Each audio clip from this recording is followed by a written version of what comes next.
সরকারি চাকরিতে কোটা বাতিলের দাবিতে আজও আন্দোলনে নেমেছে শিক্ষার্থীরা। দর্শক, এর আগে আপনাদেরকে জানিয়েছিলাম এবং ঢাকা বিশ্ববিদ্যালয় এলাকায় চলা এই আন্দোলনের খবর জানাতে এখন সরাসরি যুক্ত হচ্ছেন আমাদের সহকর্মী জাহিদ হোসেন। জাহিদ, বিশ্ববিদ্যালয়ের শিক্ষার্থীরা তো আন্দোলনে আজকেও নেমেছে, বিভিন্ন জায়গায় আমরা দেখেছি মহাসড়ক অবরোধ ও বিক্ষোভ কর্মসূচি তারা পালন করছে।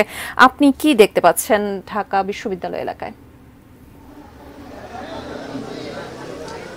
মনে কোটা বিরোধী যে আন্দোলন, সেই আন্দোলন আজ কিন্তু দুপুর ৩টায় শুরু হওয়ার কথা ছিল, সেটি যথাসময়ে শুরু হয়েছে।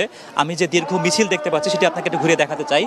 যদিও শুরুর দিকের অংশটা একটি বিচ্ছিন্ন হয়ে পড়েছে মূল অংশ থেকে, তারা কিন্তু বিভিন্ন স্লোগান দিয়ে এই মিছিলে অংশগ্রহণ করছে এবং তাদের যে সকল স্লোগান তারা দিচ্ছেন, মেধার সাথে আপোষ নয় এবং সে নো টু কোটা, ইয়েস টু মেরিট। তারা মেরিটের পক্ষে অর্থাৎ মেধার পক্ষে তারা এই স্লোগানগুলো দিচ্ছেন।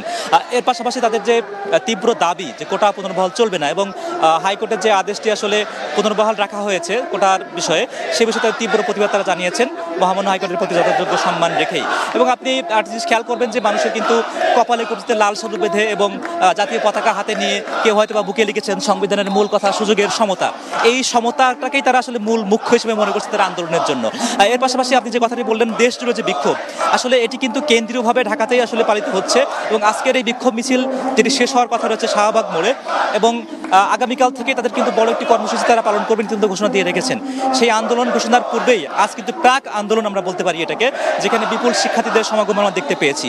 এবং এখানে যে শুধু ঢাকা বিশ্ববিদ্যালয়ের শিক্ষার্থীরা অংশ নিচ্ছেন তা কিন্তু না, আশেপাশে ঢাকার অনেক শিক্ষা প্রতিষ্ঠানের যে সকল শিক্ষার্থীরা মনে করেন কোটা থাকা উচিত নয়, কোটা বিরোধী যে আন্দোলনে তারা অংশ নিচ্ছেন, তাদের অংশগ্রহণও কিন্তু এই মিছিলে আমরা দেখতে পেয়েছি এবং তারা ৩টা বাজার আগে থেকেই এই আন্দোলনে তারা আসলে যোগ দিয়েছেন।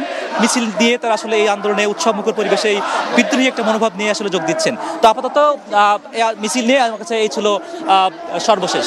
মনে